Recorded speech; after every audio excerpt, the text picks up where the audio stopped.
கோயம்பேடு சந்தையில் வெள்ளம் சூழ்ந்திருக்கக்கூடிய காட்சிகளை பார்க்கிறோம். சந்தையின் உட்பகுதிகளிலும் வெள்ளம் தேங்கி இருக்கக்கூடிய அந்த காட்சிகளையும் நாம் நேரலையில் பார்த்து வருகிறோம். சென்னையில் தொடர்ந்து மழை பெய்து வரக்கூடிய வேளையில் சென்னை கோயம்பேடு மார்க்கெட்டின் உட்பகுதிகளிலும் வெள்ளம் தேங்கி இருக்கக்கூடிய காட்சிகள் வெளியாகி இருக்கின்றன. இரவு முழுவதுமே இந்த கனமழையானது பெய்ததன் காரணமாக கோயம்பேடு மார்க்கெட் பகுதியில் இந்த மழை நீரானது தேங்கியுள்ளது. இதன் காரணமாக வியாபாரிகள் அவதி அடைந்துள்ளனர். சென்னையின் சுற்றுவட்டார பகுதியில் கனமழையானது வெளுத்து வாங்கி வருகிறது.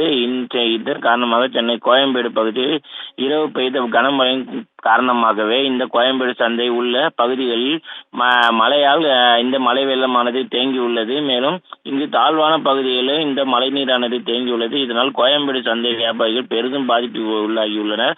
ஒவ்வொரு மழைக்குமே இந்த மார்க்கெட் பகுதியில் இதே நிலைதான் நீடித்து வருவதாகவும் சொல்லப்படுகிறது. மேலும் கோயம்பேடு சந்தையில் முழுவதுமாக மழை நீர் தேங்கியுள்ளதால் இந்த பகுதியில் வியாபாரிகள் கடும் அவதிக்கு உள்ளாகியுள்ளனர். மேலும் அதே போல சந்தையின் உட்பகுதியிலும் மழைநீர் தேங்கி வருவதால் வியாபாரம் பாதிக்கப்பட்டுள்ள கவலை அடைந்துள்ளனர். மேலும் மார்க்கெட் நிர்வாகம் சார்பிலே இந்த மழைநீர் தேங்காத நடவடிக்கை எடுக்க வேண்டும் எனவும் ஒவ்வொரு முறையும் இவர்கள் கோரிக்கை வைத்து வருகின்றனர்.